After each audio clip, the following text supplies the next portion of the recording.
I'm Laine Mears. I'm a professor at Clemson University, and we do a lot of collaborative type of work with Okuma. This is a partnership we worked on for a number of years, where we said, you know, Okuma, come in, give us some free machine tools. You know, yeah, okay. We got a model like that. You know, it's the tech school model. You start training operators on our equipment. And we said, well, we're a little bit different than that. So I work in a graduate program where we're training master's and PhD students in automotive engineering.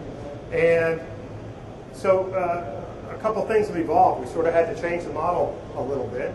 So I'm going to tell you a little bit about that. And then this is one of the outcomes of that. So we've developed a condition-based maintenance system that's integrated right to the machine tool. So we're doing predictive maintenance right on the machine tool.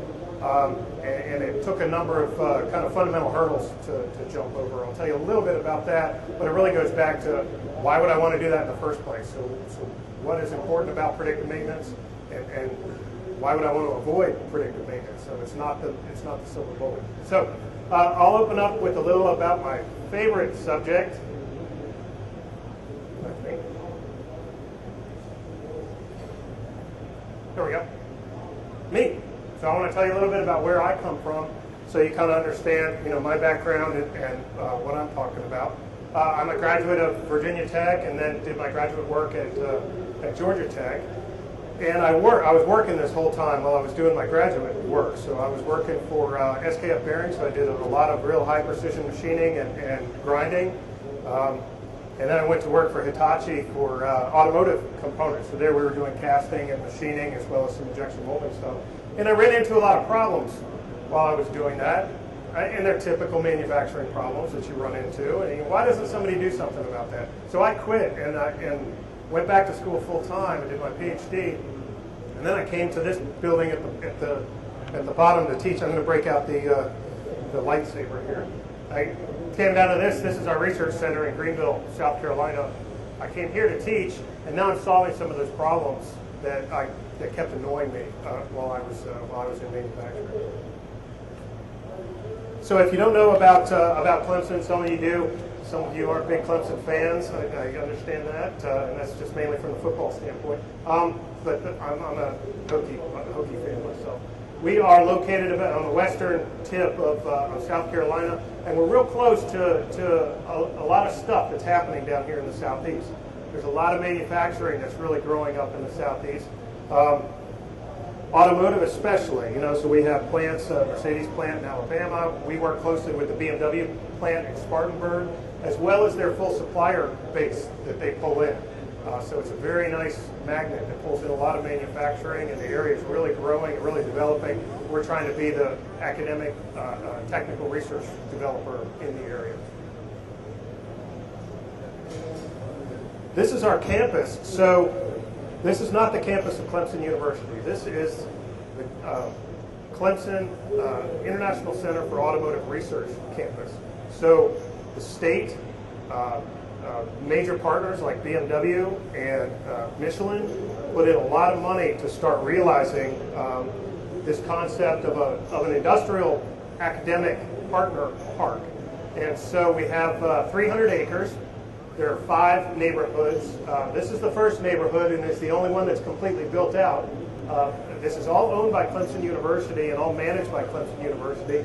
And the idea is we bring in academics, so we have our academic research center, but then we bring in industrial partners that may want to do something with us and have these annoying problems that we're trying to solve. We've already got neighborhood 2 partially sold, and I think neighborhood 5, somebody's committed to that for a primary titanium manufacturer. So this is the rough idea. Is we've established this automotive engineering program so that we can create students that come out, graduate from our program, that don't just do calculations, that they understand the effects of their decisions on other areas of the business. So they got to understand the technical side, but they have to understand the business side as well. And the idea is to use academia traditionally and bring in these industry partners to create these integration engineers. People that understand when they make a scientific decision or an engineering decision, the effects that it has on other areas of the company. Here's some of the toys we get to play with. This is me looking intently at a sensored up engine there. We have a lot of research in electromagnetic interference and electromagnetic compatibility. So it looks like an anti-echoic chamber. It's an anti-electromagnetic field chamber. We're able to isolate and characterize things.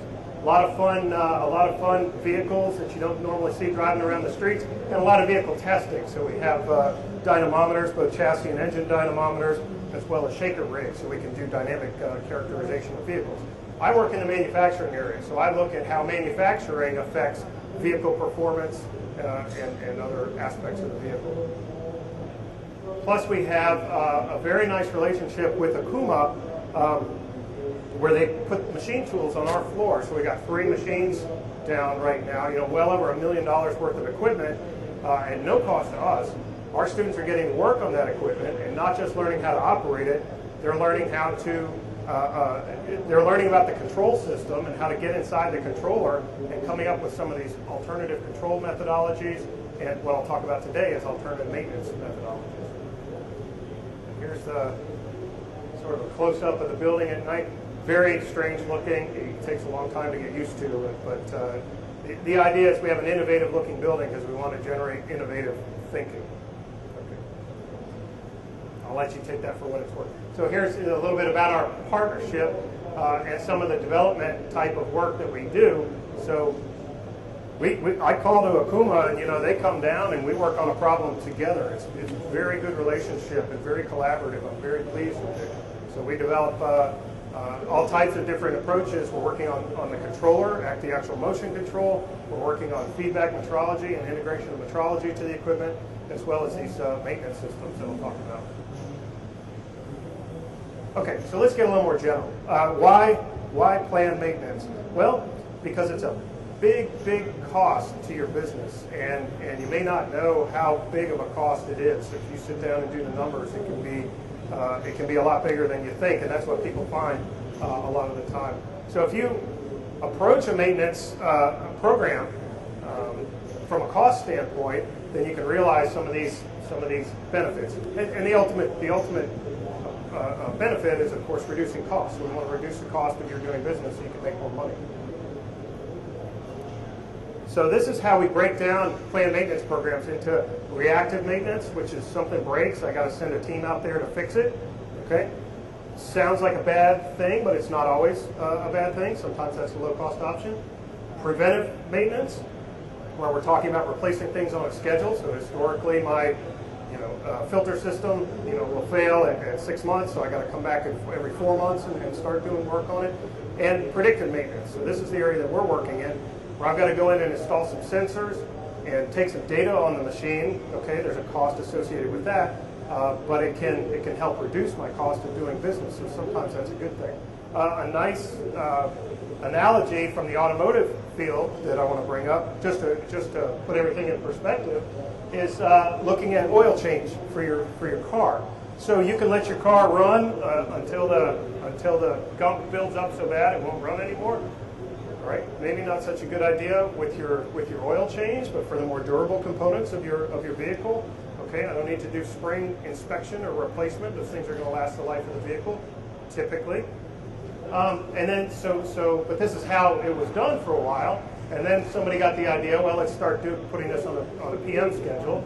Change your oil every 3,000 miles, right? That was the rule when I started driving. Every 3,000 miles in that 1973 Dodge van, I would go get the oil changed. Then it came up to be, well, let's look at 7,500 if you're driving like a normal person, 5,000 if you're on dusty conditions. And now we start to see these oil life models coming out. So what's happening is the car is actually taking data on how you're driving, using that data within some kind of predictive model to say, well, the oil is going to last, only as long, you can only work it so hard, so I'm going to measure how much you're working it, and then tell you to change it, and I'm going to use this oil life counter to count down. All right? So maybe I get more time on the road and less time in the shop. So a company that I think has done a very good job with establishing a planned maintenance that takes all of these into account is GM. So General Motors has come up with it, or it was actually a few years ago, came up with this quality network planned maintenance. So they looked at maintenance in a very holistic standpoint, just like you should be looking at any aspect of the business. And we'll talk about how, you know, organizationally you can really get messed up if different parts of the organization have different objectives. The same applies for maintenance. So this is what the objectives of the planned maintenance system are, is that manufacturing is the group that's driving the maintenance, right? Maybe a little counterintuitive, right? The manufacturing guys are the ones that are supposed to be making parts, not shutting machines down to do work. So it's a bit of a departure from traditional thinking. And then they also look at it as an opportunity where the maintenance function, rather than just bringing the machines back up to status quo, can actually be part of a continuous improvement process. So this whole program is sort of captured here, where there's a lot of different elements that they consider within the maintenance system. I'm going to walk through each one of these just very briefly so we can look at how it fits. First is training and development. So not just training people how to fix the machines or do the maintenance, but training for why we want to have this type of program. So everybody supports it and everybody understands it. Communications, so having open line of communications, not just within the maintenance function, but between departments. Consideration of the spare parts, so as the better planned maintenance you have, the better control of your spare parts inventory, either locally or kept at the machine manufacturer. The scheduling system, which is critical. So how to keep track of everything that's happening, especially as we start getting into more predictive things. We're going to have a lot more data moving in there, and then there's got to be some way to manage that. Inclusion of major machine moves and construction work, including that within the maintenance system. The emergency breakdowns, these are going to happen. So instead of just waiting for them to happen and then going out and fixing it, have a strategy ahead of time.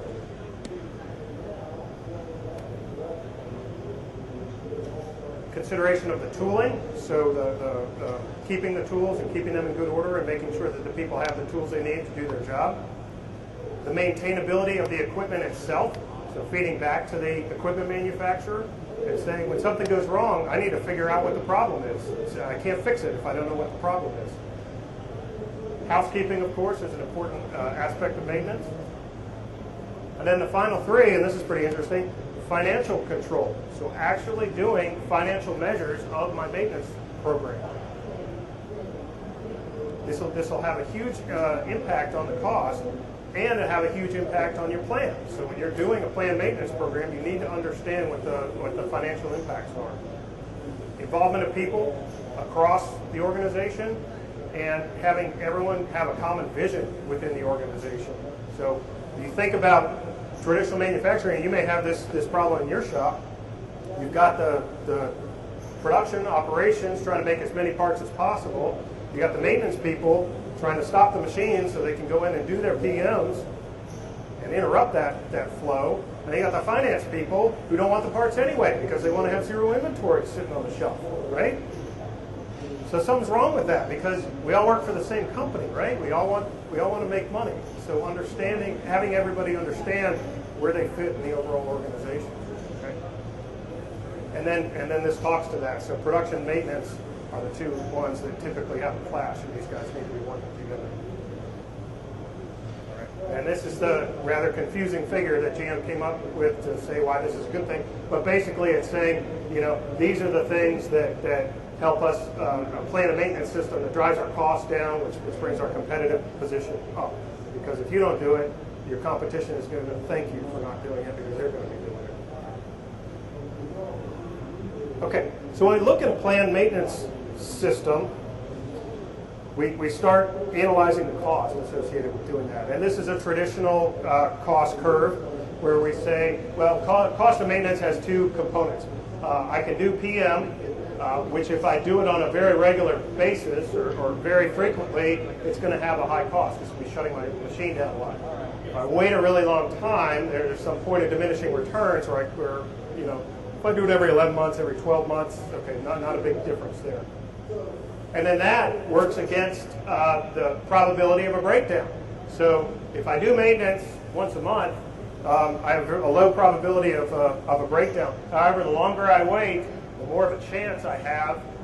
And so this curve is sort of defined by the probability of having a failure times the cost of the unscheduled repair that goes along with it. All right? That shouldn't be a curve, okay? That should be kind of a cloud because we don't really understand what that looks like. But this is how it's traditionally represented. We add those things together and we say, well, I have a minimum point here. I'm going to do my PM every 4 months. Okay, it's an approach. It's a model.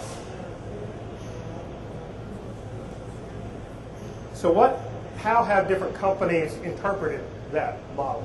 I've come back to this study that was done at the University of Tennessee. And it's very interesting. This guy went around in 1991 and asked a bunch of companies, you know, how do you do maintenance? How do you separate out the reactive versus the predictive and the preventive maintenance? And then he went back to them in 2008, I think, it's 2009 publication, and said, how have things changed? Are you still doing things the same way? So let's look at some of the data from this study. First of all, this is the population that was studied, and you can see the different types of industries, but mostly we're talking about manufacturers. And this is what they were doing in 1991 as a whole, and what they were doing in 2008 as a whole. And you can kind of see their costs, as measured as a fraction of their machine investment cost, were highly reactive and not very much predictive, so not very much sensing what was going on and having the machine tell me what the issues are. In the almost 20 years, 17 years, so this came down and we started doing a lot more PM.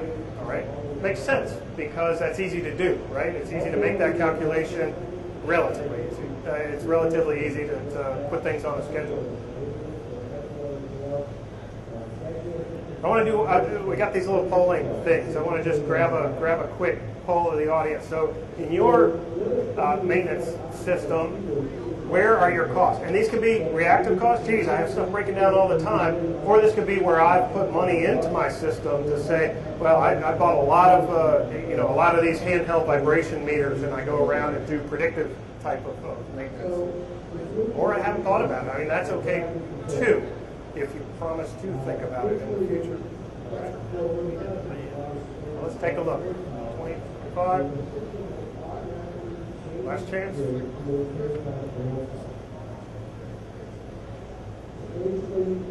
There we go. Okay, so a lot of cost associated with reactive maintenance. So that's telling us that what if we had a planned maintenance system, we could drive that down. So this is kind of looking like things were looking in 1991, right? To me. So we just repeated that study. How far have we come? How far can we go? So then another part of this study was, and this is just for 2008, where are you and where do you think the best in class are? Where's the benchmark, or where should it be set? And very interesting to see, well, we're here, and you're probably saying the same thing to yourself. I'd rather spend a lot less time fixing the machine and a lot more time having the machine fix itself or telling me what's going on.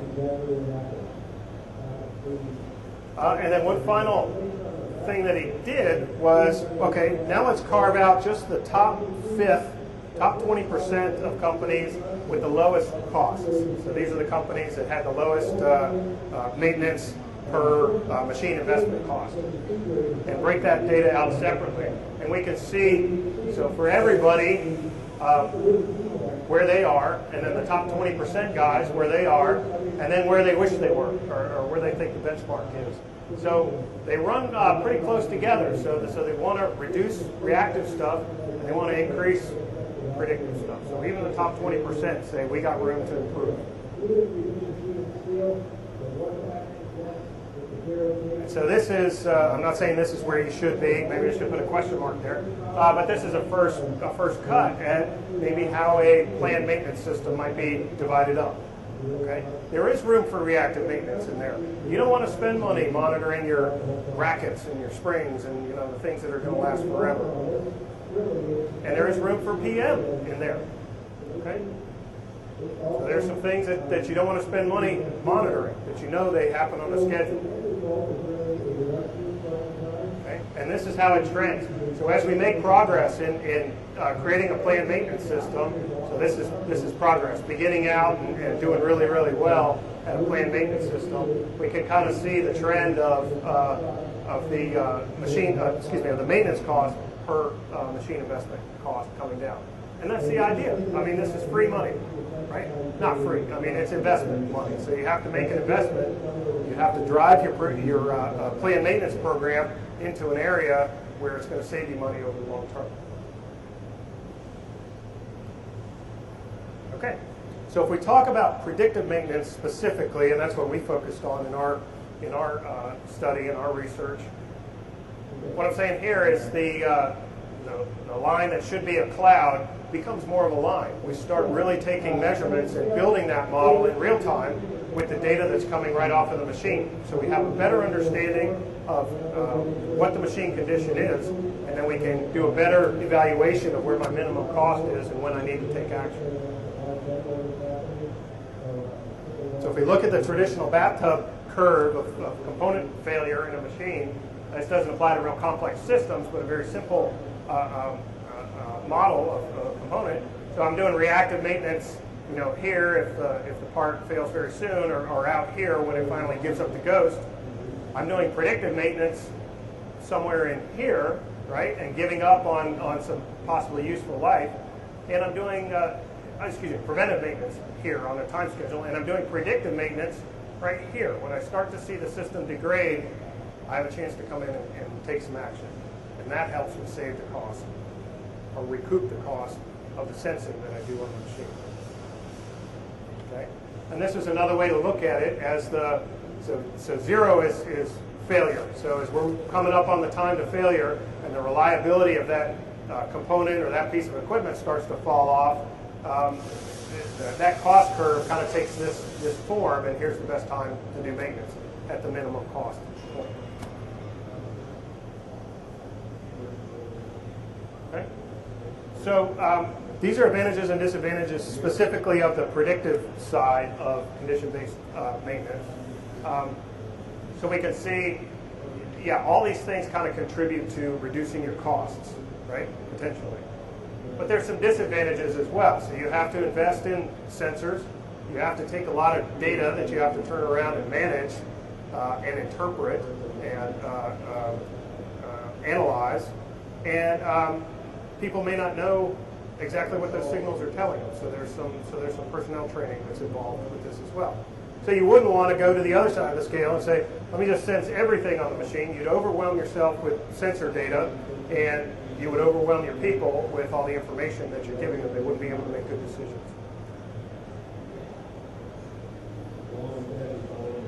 These are some ways that I mentioned the vibration boxes. Anybody use one of these? Condition-based system where you walk around and take vibration data on your major spindles? No? Do? Okay. Some. No, these are other ways that we can do traditional types of predictive maintenance, thermal imaging, temperature types of remote temperature measurements. So you can take that data, you can spend a lot of money on this equipment, but of course you're telling yourself, well, I'm amortizing it over all the pieces of equipment that I'm monitoring in my shop. Okay, there may be other ways to do that, and you're gonna. What are you gonna do with all that data? So you got to gather all that data, and you got to manage all that data remotely now. So you can't just do that right on the machine. So these are the things that were motivating us in development of our system, and we kind of laid out what would a good predictive maintenance system look like as far as an architecture. So the machine itself would be giving sensor signals to some type of processing or analysis hardware. That analysis hardware could then communicate with with local host PCs and then remotely over the web. I can generate information from the data that I'm getting right at the machine. Nobody's got to interpret it, and I can communicate this information to people that are monitoring, and I can communicate it even back to the machine manufacturer and say, my data's telling me something, I don't really understand it. Do you have a model of this pattern? Oh yeah, you've got a number 3 bearing is starting to fail. Okay? And then we even extended that and said, well, you're going to have more than one machine in your shop. So what are some ideas for protocols that we can communicate across the shop and then across the net up to higher levels like ERP systems? One of the issues that you run into with doing something like this is each sensor that you put on the machine, each analysis piece of equipment and DAC, they're all going to talk a different language in addition to the machine controller. So what's the solution to that? You've got to look for an open architecture controller, an open system. And this is a concept that people are doing a lot of talking about, and there have been ways of approaching it, OPC type of standards, but it's very difficult to get proprietary equipment to talk to one another. So this is the Akuma Think Control that we've done a lot of our work on, and this is one step toward open architecture control. I can't go into the Akuma Think Control and start grabbing all the servo gains and start messing around with the control system there. But I do have access to a lot of the machine data, that's stuff that's coming right off the machine, and I can put my own sensors on there and feed that information through the controller, and now I can get a lot of information going all in one path and talking one language. And so now I can, and it's open, and so I know what the underlying data model is, and I have control of the underlying data model. Okay. So our comprehensive CVM system is the hardware that we've developed down at ICAR to do just what I said. So the signal acquisition and processing, identification of conditions. We look specifically at spindle bearings, and how do we visualize that, and how do we communicate that over a network. This is what we wanted it to do. So these were kind of some of our driving values of the system. And this is how it evolved itself. So we did this on a lathe. So we're looking at a lathe spindle, and then we did this on a mill as well. And we had a good time with the mill because Akuma gave us permission to destroy the spindle. And so we were able to do a lot of data collection and degrade the spindle very rapidly and see what kind of effects that had, and see what the data told us, and start making models of what that looked like. So this is just some of the hardware, and we started off with piezoelectric accelerometers, and then we would communicate that, and we were doing temperature as well, and we would communicate that information back to the user on these simple front panels. So gauge type of instruments, virtual gauges, and virtual instrumentation. We can look at strip charts and temperatures. And then we can look at the time signal of the vibration, and boom, something happened here, and I can look at the frequency spectrum of that and start matching that up with frequency spectra of the bearings, so the outer race and inner race fundamental train frequencies, and see if I can identify what type of defect had happened. In addition to that, so not just the bearing frequencies, but I can start looking at chatter evolution.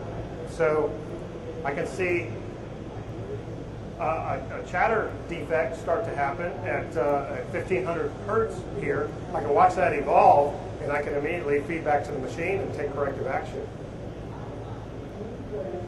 So that has the potential to save a lot of money, and it's pretty cheap to do in some cases. So if you manage it right, then it's pretty cheap to do. So we spent, the prototype system, spent a few $1,000s, okay? And we were able to gain a lot of information. When we saved one spindle, I mean, we just recouped our cost, investment cost of the system. So, based on what you said, right? So reactive maintenance is a huge cost for you. What if you wanted to drive that down? Okay? Yeah, of course I want to reduce my cost as a manufacturer. So click again and tell me what's the biggest barrier. And these were some of the main complaints that came out of this study of, well, you say you're here, but you want to be here. Why can't you get there? You know, a manufacturing company. So what are some reasons that you might say that would hold you back?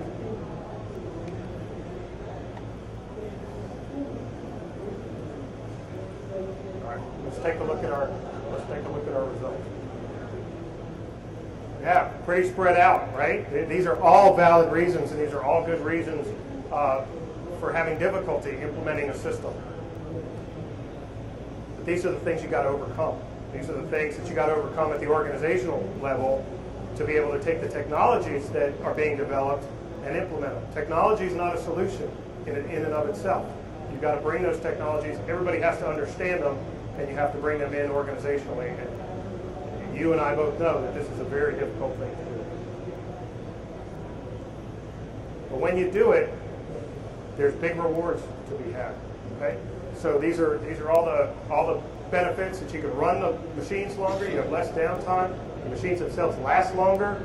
They make better quality parts. All of this stuff goes hand in hand. And what does that mean?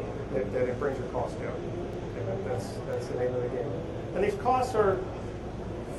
So I had a statistic in there from another paper, 15 to 40%.